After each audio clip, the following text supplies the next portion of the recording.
Regardez donc ce que nous avons retrouvé dans un vieux placard. Merci Corentin.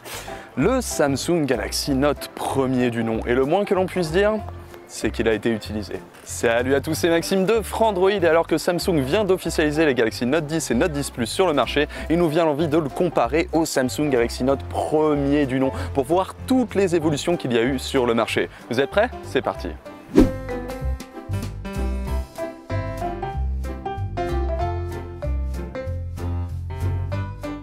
Rappelez-vous, en 2011, le Samsung Galaxy Note était un véritable ovni. Sur un marché qui favorisait les diagonales à 3,5 pouces, il est sorti avec un énorme écran de 5,3 pouces, ce qui faisait qu'il était considéré comme une tablette portative avant d'être un smartphone. D'ailleurs, c'est pour ça que les médias ont créé le terme de phablette pour phone plus tablette. C'est lui qui l'a inventé.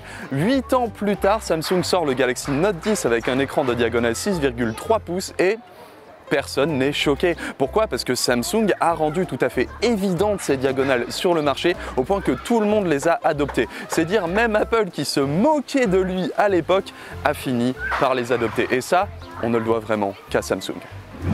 Mais ce n'est pas tout, parce que c'est assez évident, mais le design des smartphones a clairement évolué sur ces 8 dernières années. Si le Samsung Galaxy Note premier du nom était considéré comme un mastodonte, c'est pas pour rien, parce qu'il est quand même 10 mm plus large et clairement plus épais que le Galaxy Note 10 justement présenté récemment. En parlant du Samsung Galaxy Note 10, il appartient bien sûr à la mode du borderless qui sévit depuis quelques années maintenant, qui fait qu'il a un écran Infinity Display avec très peu de bordure, qu'il a un lecteur d'empreintes sous l'écran et qu'il a un poinçon pour accueillir son capteur à l'avant. Sur le Samsung Galaxy Note, on est très loin de tout ça. Déjà, n'oubliez pas que les boutons de navigation étaient physiques juste ici. Et si vous pensez qu'il y a un lecteur d'empreintes là-dedans, mais pas du tout, il n'y avait aucun moyen de sécuriser le téléphone de manière biométrique. Aussi sur les bordures, on peut voir qu'au bord de l'écran, c'est quand même très large et surtout on a un énorme front avec la marque affichée pour accueillir l'appareil photo. Bref, il y a eu énormément d'évolution sur ces dernières années et ça se voit très clairement quand on compare les deux.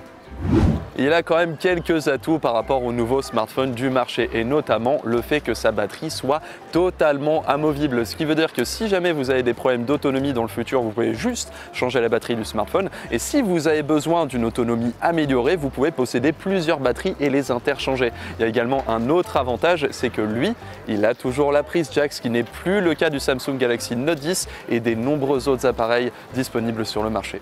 En 8 ans, il y a un élément précis qui a bien évolué aussi, c'est le S Pen qui est devenu toujours plus fin et toujours plus précis et qui peut maintenant être utilisé comme une sorte de petite baguette magique pour contrôler à distance le Samsung Galaxy Note 10. Mais c'est pas tout, parce qu'il y a un élément qui choque quand on regarde le dos du Note, mais oui, il n'y a plus qu'un seul capteur alors qu'on a désormais l'habitude d'avoir des doubles et des triples capteurs avec des objectifs totalement différents pour s'adapter à la moindre scène et avoir la moindre idée capturée. Et ça, c'est un grand pas en avant qu'on a sur smartphone désormais. Et tout cela est bien évidemment accompagné de plein d'évolutions techniques sur les CPU, les GPU. Mais ça, c'est un peu convenu sur 8 ans, donc on va pas non plus déblatérer là-dessus. Tout ce qu'on peut dire, c'est qu'en comparant le Galaxy Note 10 avec le Galaxy Note original, on voit bien l'impact qu'ont eu toutes les tendances du marché du mobile sur ces 8 dernières années sur nos smartphones qui sont disponibles actuellement. Et moins qu'on puisse dire, c'est que ça a évolué. Puis en bien quand même. Merci à tous d'avoir suivi cette vidéo. N'oubliez pas de vous abonner pour ne pas rater les prochaines et également de mettre un petit pouce bleu si ce voyage dans le passé vous a plu. Quant à moi, je vous fais des bisous et je vous dis à bientôt sur Frandroid.